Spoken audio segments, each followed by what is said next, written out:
Muchas gracias, Francisco. Vamos a pasar al turno de preguntas en los 12 minutos que nos quedan. Yo le pediría a Elena, a Jorge, a Óscar, a Fernando, a Teodoro y Francisco, ya que está aquí, que suban.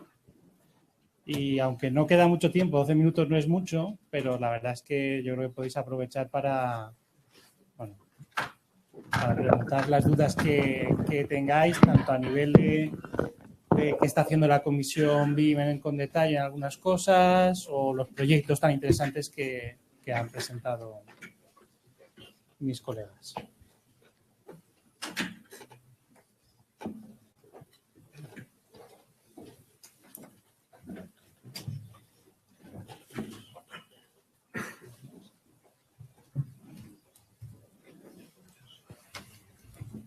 No, todos a la vez no.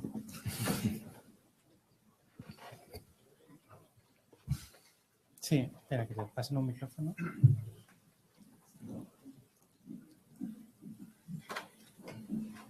Al final, el cliente que recibe el resultado del modelo que has puesto aquí. ¿Queréis contar en alguno de vuestros proyectos que le dais al cliente? Bueno, yo sí. En el caso, por ejemplo, concreto del CERN, lo que recibe es la plataforma online. O sea, no existe un entregable físico, sino que está toda la información en la plataforma online, accesible por todo el equipo de diseño y el propio cliente. El soporte de eso es una plataforma con su directorio. Sí, es un servicio completamente en la nube que ahora mismo lo tiene el CERN en sus centros de datos, donde toda la gente vuelca la información. De extraer información de ahí es a través principalmente de la aplicación propiamente web, con lo cual realmente no hay software que se tenga que utilizar, se hace todo a través de la web y luego tú puedes exportar información a formatos para poder utilizarlo. No, eso es. Lo que se ha implementado es un visor 3D que directamente cualquier persona con un navegador de internet ve el modelo. Entiendo que en otros casos se combinan entregables de ese tipo con entregables convencionales, ¿no? Sí, vamos. En otros, por ejemplo, en HS2, lo que se entrega físicamente es el modelo, como están diciendo, en un iModel, que es un fichero 3D que va no solamente con toda la información 3D, sino todos los datos asociados, aparte de los entregables tradicionales de planos en papel y demás. ¿A qué te refieres con un archivo único? El soporte de eso que se le entrega no es un archivo único, será un conjunto. Sí, es un conjunto de... Claro. Muy bien, o sea, tú estás allí y tú puedes de ahí ver todo. Sí. Pero si te entregan ahí, como venía la imagen, el hombre con la cajita, en esa cajita, ¿qué demonios hay? En esa cajita tienes, en muchos proyectos tienes un fichero con un único modelo y luego aparte sigues teniendo todos tus planos, todos tus reportes y todos tus documentos. Pero los planos no hacen falta porque están en el modelo. Sí, pero de momento en muchos países siguen siendo el único documento legal. ¿Cómo? Que digo que del modelo tú extraes todos los planos. Los planos no existen, están en el modelo y salen de ahí, ¿no? Sí, pero están enlazados con el modelo. Si yo cambio con el modelo voy a cambiar el plano, pero el plano sigue existiendo y tengo que producirlo y tengo que delinearlo. Para esos planos del modelo hace falta un software, que es lo que te decía. Entonces, si lo que tú lo tienes en una plataforma, o que ya en la misma plataforma se supone que está el software detrás, que no es lo mismo que la cajita. No, claro. Que para sacar los planos de la cajita necesitas un software o que en la cajita estén ya los planos. Claro, eso es lo que hay en HS2, que es ProjectWise, que lo que tienes luego es cuando tú te conectas a ProjectWise, tienes también tus visores para poder obtener toda esa información de esa cajita que tú comentas. Sí, pero en principio el modelo es un archivo único que debe medir ni se sabe, pero bueno. Es que depende de cómo lo mides tú, lo que entiendas por archivo único. Realmente al final es casi como una base de datos con muchas piezas dentro. No es necesariamente un archivo equivalente a un archivo de Word. Con una serie de piezas en archivos diferentes. Eso es. Sí, hay muchas maneras de ver eso. Porque según parece, si dicen que por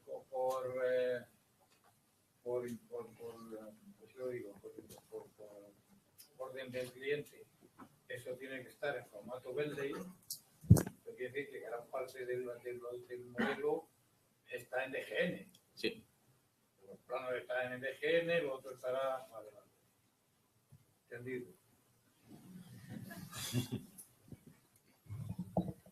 A ver, más cosas, más dudas que tengáis. No, perdona, eso es lo que lleva a que realmente el BIM es una disciplina de trabajo, realmente. Sí, es una método, vamos, yo creo que todos lo hemos dicho, es un proceso de trabajo, no es simplemente un software, es una manera de trabajar intercambiándose información. Que por supuesto supone unas obligaciones de homogeneidad, lo cual es absolutamente bueno, claro. Eso es. Sí. Aquí están.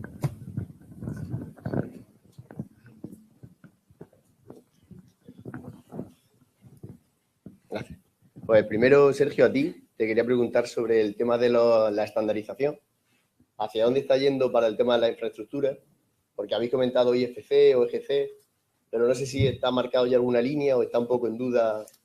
No, a ver, Builder Smart lo que está haciendo es desarrollar IFC para los distintos tipos de infraestructuras, pero también viendo cómo casa con estándares relativos sobre todo al terreno, con la infra, ¿no? Y ahí su colaboración con OGC. Un poco lo que comentaba Fir es que a nosotros nos gustaría tener un estándar ya, ¿no? Mañana, ¿no? Y esto pues lleva un tiempo y en ese tiempo pues hay que tener paciencia y hay que pues apañarse con lo que hay o hacer, entre comillas, chapuzas o parchear o hacer lo que podamos. Pero bueno, la idea de Builder Smart es desarrollar su IFC para infraestructura. Luego, por ejemplo, a Jorge, también le quería preguntar sobre los plazos que se están manejando. Si siendo realista de cómo está la situación actual, ¿se cumplirán esos plazos o seremos más susceptibles de modificaciones? Bueno, la situación actual está en estudio, es objeto de estudio, pues también dependerá un poco de cuál es el objetivo que se marca. Esto que los británicos definieron muy claramente como ese BIM Level 2, donde definieron exactamente, bueno, pues el soporte, cómo es el entorno de colaboración, una serie de cuestiones. No es tanto el tiempo que podamos tardar, sino qué requisitos hay que conseguir en ese momento, que es algo que se irá estableciendo de forma progresiva, como decía. Se pueden ir exigiendo una serie de cosas progresivamente y ir avanzando, ¿no? Efectivamente. Y por último a Fernando de Ferrovial. Creo que era. No sé, Teodoro. Teodoro, perdón. Yo ficharía a Fernando para Ferrovial, pero no quiero. Teodoro, perdón. Te quería preguntar solo el software utilizado, porque he visto que para el Clash Detection tenías Navisworks, sí, pero el modelado no sé. El modelado está hecho en Civil 3D, pero he de decir que por suerte, por desgracia, los clientes, como hemos comentado, mandan. Entonces, somos software agnósticos, entonces dependiendo de lo que manda el cliente, utilizamos tanto Bentley, utilizamos tanto Autodesk, utilizamos Syncro. Entonces, requerimientos del cliente en distintas partes y lo mismo con las plataformas, el Command Data Environment. Te podría decir en este momento rápidamente 6 que utilizamos en la casa diferente. Vale, perfecto.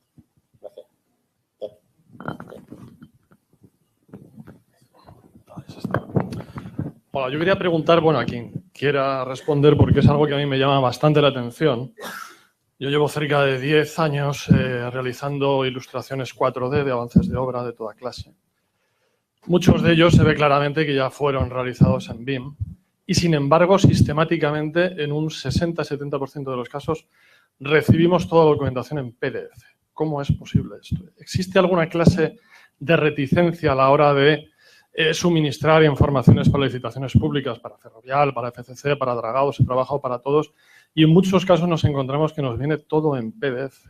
¿Cómo es posible? ¿Por qué creéis que se da esto? Porque hay arquitectos que ellos esgrimen que no quieren que, bueno, pues sus archivos, su proyecto digital pulule por ahí, por todo el país sin saber quién lo va a...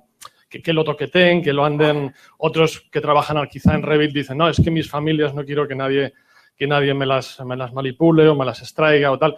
Que incluso además añado que a lo mejor en un supuesto estándar futuro pues hubiera familias protegidas contra copia de terceros, en fin.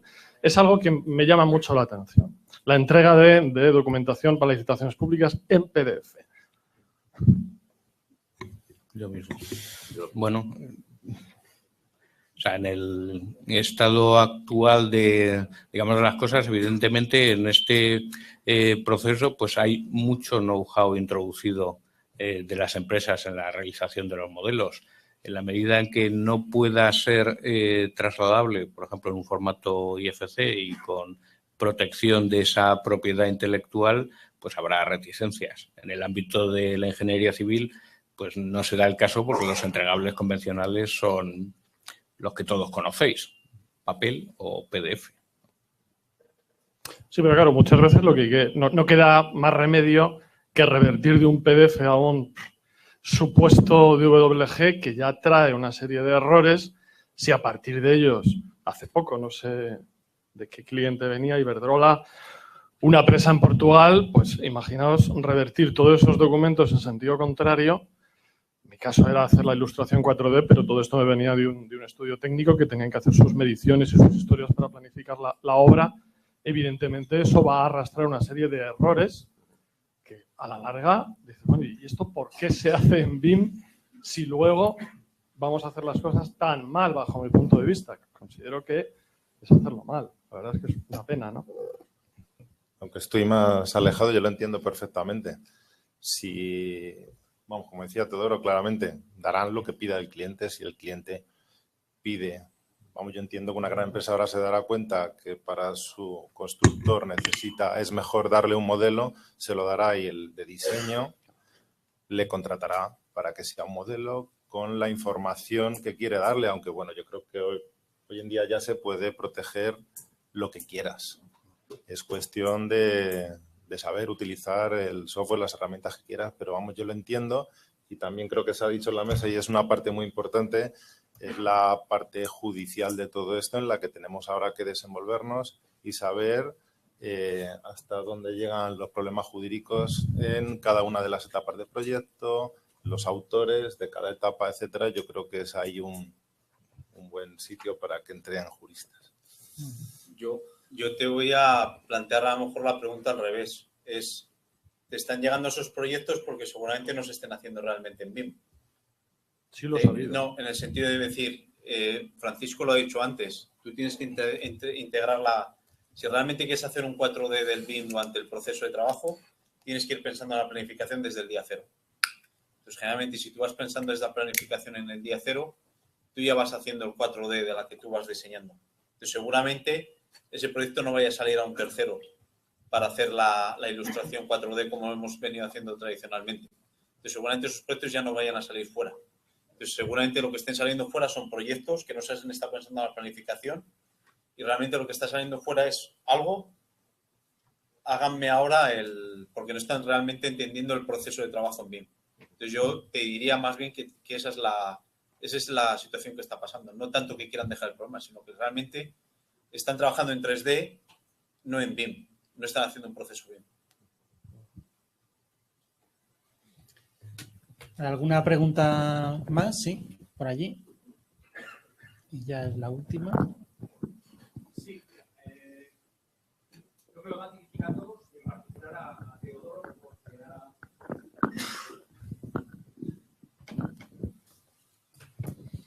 Hola, buenos días.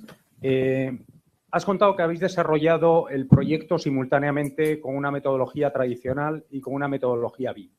Yo creo que es indiscutible que en la cadena completa, contando la operación, el mantenimiento y demás, desarrollar una metodología BIM es ventajosa y es económicamente rentable, pero en la fase diseño, ¿tenéis estimado qué sobrecoste supone ir a un proceso BIM frente a un proceso tradicional?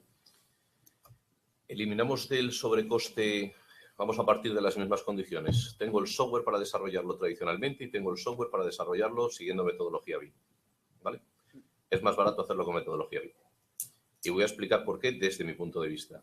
Si yo tengo que hacer perfiles, por ejemplo, en una carretera y alguien me dice que los haga cada 5 metros, empiezo a hacer los planos. Pero llega alguien y me dice cada 7,5 y vuelvo a dar la tecla, entre comillas, dar la tecla al modelo y lo saco cada 7,5. Modificaciones en planos. Cuando yo modifico el modelo, saco un perfil longitudinal y un perfil transversal. De una única modificación que hice en el modelo, saco 2 planos. Si no, el riesgo en la metodología tradicional es que tengo que modificar el de perfil longitudinal, el de perfil transversal, por lo cual ya son 2 y probablemente los haga de modo distinto. diría que tengo claro desde mi punto de vista que en el momento que estemos familiarizados, que eso es ahora donde está el coste, tanto el entrenamiento cuanto el nuevo hardware y software, que es lo que hemos comentado, creo que será más sencillo hacerlo en modelo tradicional. Siempre hago la misma pregunta. ¿Hay alguien en la sala que siga haciendo los proyectos con Rotring? ¿Haciendo los proyectos? Con Rotring o con plumilla. Yo los hice, ¿eh? Ya soy muy mayor. ¿Hay alguien que lo siga haciendo? Sí, pero oye, ¿qué entiendes tú por el procedimiento tradicional? Hacerlo en 2D, utilizando un AutoCAD. Perfiles a 5 y luego a 10, eso lo hace cualquier software. No automáticamente. ¿Eh? No automáticamente. ¿Qué llamamos cualquier software? Bueno, ¿Qué software? ¿Qué software? ¿qué software has usado para hacer un proyecto? ¿Qué software utiliza? ¿Qué software Con utiliza? el Rotring, claro. No, ¿qué software utiliza? Dígame qué software. Es que para mí eso ya es parte del BIM. Es que eso para mí es parte del BIM. Es que estamos... Ingeniería civil lleva desarrollando BIM desde hace muchísimo tiempo sin llamarlo BIM. Estoy absolutamente de acuerdo. ¿Vale? Es decir, ISPOL, Istran, todos estos software han hecho los modelos en 3D y sacamos perfiles. ¿Qué le falta a esos modelos? Que no le hemos integrado un drenaje, que no le hemos integrado unas instalaciones para hacer el modelo completo. Pero estoy absolutamente de acuerdo. Eso ya es parte del proceso BIM. Por eso no nos obcequemos con el software, porque mucho del software que se ha estado utilizando en los procesos de ingeniería civil es lo que ahora llaman BIM en edificación. Mi punto de vista, abierto a comentarios. Yo únicamente por apuntar, lo que está claro es que lo que llaman algunos gasto o coste hay que verlo como inversión, cuando luego efectivamente vemos la rentabilidad, pero aunque sea inversión evidentemente hay que pagarla. Una última pregunta, por favor. Venga, la respecto última. a esto. Está claro que estas empresas que han presentado han tenido un coste inicial alto para hacer un proyecto pionero en su empresa, puntero en BIM. ¿Qué disponibilidad van a tener el resto de empresas hacia las comisiones? ¿Cómo va a gestionar las comisiones? ¿O si va a haber algún flujo de esto que ya habéis avanzado para los demás? ¿O vamos a empezar todas las constructoras, consultoras a partir de cero?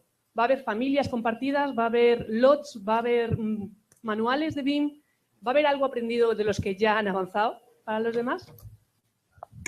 Entiendo que es un coste, ¿eh? Por alusiones.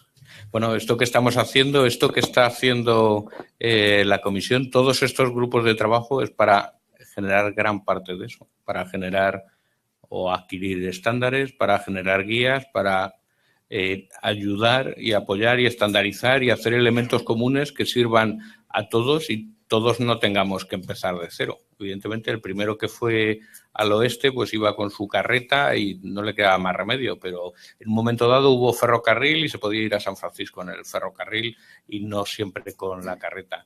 Este es uno de los objetivos fundamentales de esta comisión, generar una serie de contenidos útiles para todo el sector.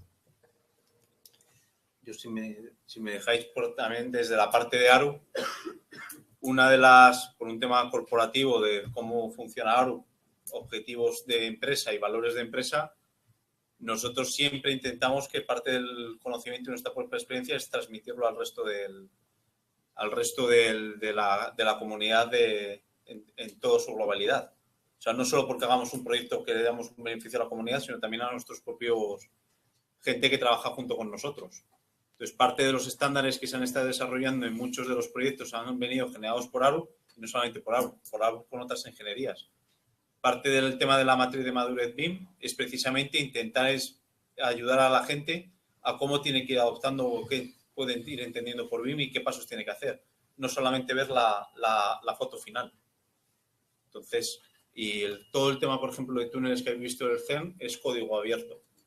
O sea, todo desarrollo de software que hay ahora mismo en ARU, por un tema de acuerdo con la Building Smart, prácticamente todo es código abierto, todo lo que se está generando. Precisamente para poder transmitir porque al final es beneficio para nosotros. Y luego, perdón, muy rápido, como no trabajo en ninguna empresa de software, también romper un poco la lanza. No creo que todos los que ya no trabajan con Rotring estarán utilizando un software. Y ese software también da de comer a muchos desarrolladores de software y además yo creo que ahora hoy en día las empresas de software están encantadas también de ayudar en la formación. Mismamente en la universidad tenemos la facilidad de tener cualquier tipo de software para los estudiantes vienen gratuitamente a realizar talleres en nuestra universidad. Por tanto, yo creo que cualquier empresa, por muy pequeña hoy en día que sea, tiene que tener la formación claramente metida en su proceso de trabajo. Y yo creo que es más fácil que nunca, yo creo, que formarse en cualquier tipo de software. Pues muchas gracias a todos. Si os parece, voy a cederle la palabra a Jorge para que clausure la jornada. Bueno, yo lo primero quiero agradecer a todos los ponentes su esfuerzo y por estar aquí y por trasladarnos algo que yo creo que ha sido bastante interesante de, bueno, pues esta aproximación, introducción a lo que es el mundo del BIM, pero no solo una aproximación, sino hemos visto 4 ejemplos claros de aplicación de BIM, proyectos internacionales, que dentro de poco serán proyectos nacionales de empresas, bueno, que han apostado por BIM en muchos casos, o en algunos casos, por voluntad propia y no solo porque se encontrarán con requisitos BIM en distintas licitaciones. Y me quedo, bueno, con la expresión, creo que fue de Teo, que lo fundamental en este proceso es reducir riesgos, reducir incertidumbres para nuestros clientes y para el propio trabajo que hacemos. Y agradeceros a todos vuestra presencia aquí y nos veremos en próximas ediciones. Gracias.